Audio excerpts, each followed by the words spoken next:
ઉમેદવારોને લઈને વિરોધના વમળ જે છે તે શાંત થવાના નામ નથી લઈ રહ્યા। પહેલા વડોદરા, પછી સાબરકાંઠા, આ બંને જગ્યાએ તો ઉમેદવારોને બદલવામાં આવ્યા। વલસાડમાં ઉમેદવારની વિરુદ્ધ પત્રિકા કાંડ થઈ ગયો અને હવે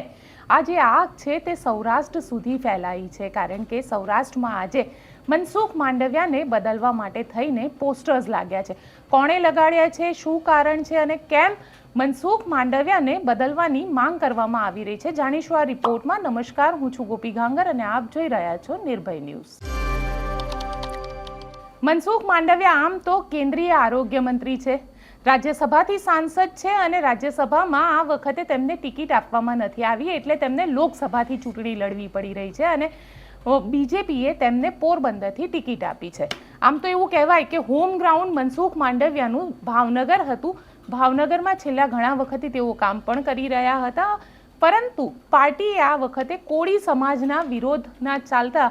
આ ટિકિટ જે છે તે પોરબંદરથી આપી છે, પરંતુ હવે પોરબંદરની અંદર પણ વિરોધ શરૂ થઈ ગયો છે માંડવિયાને લઈને પોરબંદરના ધોરાજી જે આખી કોન્સ્ટિટ્યુન્સી આવે છે લોકસભાની, તેની અંદર બેનર્સ લાગ્યા છે અને આ બેનરમાં એક બાજુ જ્યાં આગળ લલિત વસોયાનો ફોટો છે તો બીજી બાજુ મનસુખ માંડવિયાનો ફોટો લગાવવામાં આવ્યો છે અને કહેવામાં આવ્યું છે કે અમને સ્થાનિક ઉમેદવાર જોઈએ છે। સ્થાનિક ઉમેદવાર લલિત વસોયા જે અત્યારે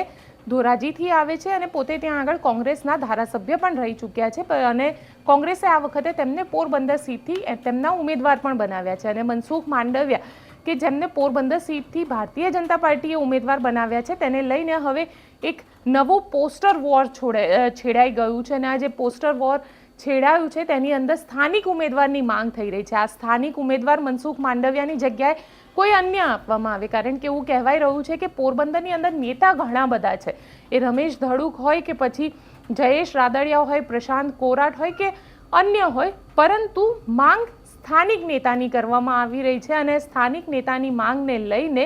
પોસ્ટર વોર હવે ત્યાં આગળ શરૂ થઈ ચૂક્યું છે। ધોરાજીમાં આજે મોટા મોટા બેનર્સ લગાવવામાં આવ્યા અને કહેવામાં આવ્યું કે અમને સ્થાનિક નેતા જોઈએ છે। સાથે સાથે જો જોવામાં આવે તો આ જે બેનર્સ છે ક્યાંક ને ક્યાંક આ એ વોટર છે જે ભારતીય જનતા પાર્ટી સાથે વર્ષોથી જોડાયેલો છે અને માંગ પણ એવી કરવામાં આવે છે અને એવું કહેવાય રહ્યું છે કે આ જે પોસ્ટર્સ લગાવવામાં આવ્યા છે તે ત્યાંના યુવાઓએ લગાવ્યા છે। જે બન્ની ગજેરા નામનો યુવા છે જે સતત મનસુખ માંડવિયાના વિરોધ કરી રહ્યા છે અને એ લોકોના આખું જે ગ્રુપ છે એ ગ્રુપ દ્વારા લગાવવામાં આવ્યું છે અને એ ગ્રુપ દ્વારા કહેવામાં આવ્યું છે કે પોરબંદરનો સ્થાનિક નેતા અમને આપવામાં આવે, કારણ કે એ લોકો બધા જ ભારતીય જનતા પાર્ટીના કાર્યકર છે અને વર્ષોથી ભારતીય જનતા પાર્ટી સાથે તેમના પિતાના સમયથી જોડાયેલા છે। તેવામાં હવે એવી એક માંગ ઉઠી છે કે ભારતીય જનતા પાર્ટી મનસુખ માંડવિયાને આ સીટ ઉપરથી પણ બદલવામાં આવે અને આ લોકોને વધારે જોર ત્યારે મળ્યું કે જ્યારે વડોદરાથી રંજનબેન ભટ્ટ અને સાબરકાંઠાથી ભીખાજી ઠાકોરને બદલવામાં આવ્યા, એટલે હવે એમને પણ લાગી રહ્યું છે કે તેમની આ જે માંગ છે તે હાઈકમાન્ડે માનવી પડશે અને મનસુખ માંડવિયાની જગ્યાએ કોઈ સ્થાનિક નેતાને ટિકિટ આપવી પડશે અને સ્થાનિક નેતા જો મેદાનમાં ઉતરશે તો તેને જીતાડવાની જવાબદારી પણ આ જ યુવા લઈ રહ્યા છે, કારણ કે તેમની માંગ છે કે અહીંયાથી કોઈને પણ ટિકિટ આપો, એ જયેશ રાદડિયાને આપો, પ્રશાંત કોરાટને આપો કે રમેશ ધડુકને આપો, પરંતુ ટિકિટ સ્થાનિક નેતાને જ આપવી જોઈએ, કારણ કે મનસુખ માંડવિયા જે છે એ પોરબંદરના સ્થાનિક નથી। અડધી રાત્રે તેમના ઘરે કંઈ પ્રસંગ હોય, દુઃખનો પ્રસંગ હોય, સુખનો પ્રસંગ હોય, તેમના સાંસદ, તેમના નેતા તેમના ઘરે નહીં આવી શકે, આવા બધા એમના લોજિક છે અને તેના ચાલતા તેમને આ બેનર્સ જે છે તે લગાડ્યા છે। આપને અમારો રિપોર્ટ કેવો લાગ્યો કોમેન્ટ બોક્સમાં ચોક્કસથી જણાવજો અને આપ પોતે શું વિચારી રહ્યા છો કે મનસુખ માંડવિયાને પોરબંદર સીટથી ભારતીય જનતા પાર્ટીએ ટિકિટ આપી છે તે હવે બદલાશે કે નહીં બદલાય? અમારી ચેનલ નિર્ભય ન્યૂઝને લાઇક, શેર અને સબસ્ક્રાઇબ કરવાનું ભૂલશો નહીં।